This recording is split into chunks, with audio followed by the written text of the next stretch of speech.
Hello, welcome to my channel Qubit Educational Services.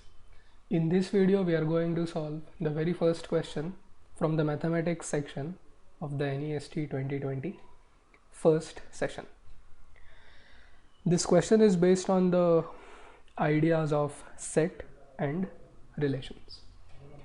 Let T be a set of n elements. It is defined that a relation R on T is symmetric if A comma B belongs to R, then B comma A belongs to R for A, B in T. So this is pretty simple to interpret. Symmetry. So whenever A comma B belongs to R, then B comma A should also belong to R. Secondly, a relation R on T is called anti-symmetric if when A comma B, B comma A belong to R, then A is equal to B for A, B in the set T. Let S and A be the set of all symmetric and anti-symmetric relations on T respectively, then S intersection A is a null set. Number of elements in S and A are equal. Number of elements in S intersection A is 2 raised to n, where n is the cardinality of the original set and S union A is the Cartesian product of T with itself. Now to solve this problem, we first note that S intersection A is coming in two of these options.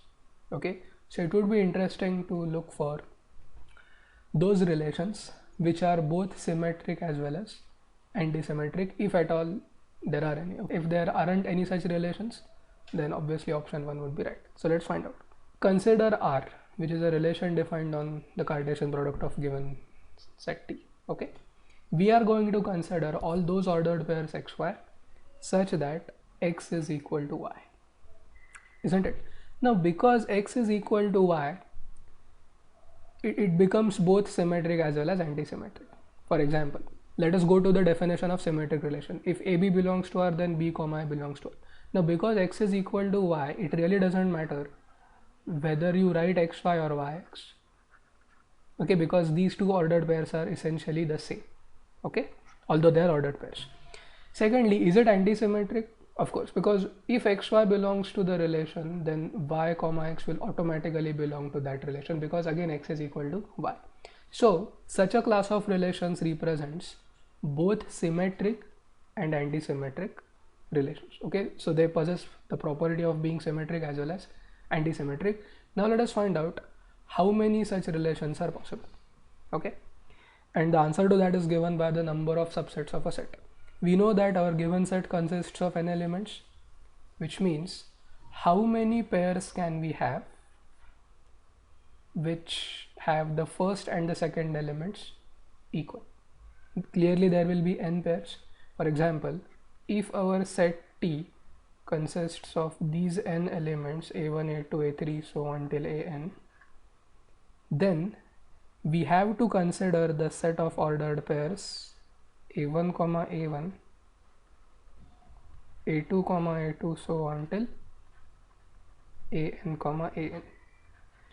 And if you now pick any ordered pair or pairs from this set, then we are going to get a relation which will be both symmetric as well as anti-symmetric. Okay, and this set is going to be the intersection of the sets S as well as A. Okay, so how many such elements, or how many elements will be there, or how many relations will be there? It's clear. If this set has cardinality n or size n, how many subsets can it have? 2 raised to n? Yes, which means the number of relations which are both symmetric and anti-symmetric is 2 raised to n. And therefore the correct option is option 2 or option B. Alright, so you should know how they are defining a symmetric relation. I guess everyone knows that because we study reflexive, symmetric and transitive and equivalence relations. But the idea of antisymmetric relations may be new to you. In the branch of mathematics called discrete mathematics, we study such relations, and the extension of this is partially ordered relation. Okay, so I'm just telling you in case you happen to study computer science after 12th. Alright, so we have now completed the discussion and solution of question 1. In the next video, we are going to see the next question's solution. Thank you for watching. If you are looking for the entire NEST solutions, please check the video description. I have provided links to the playlist and relevant videos there.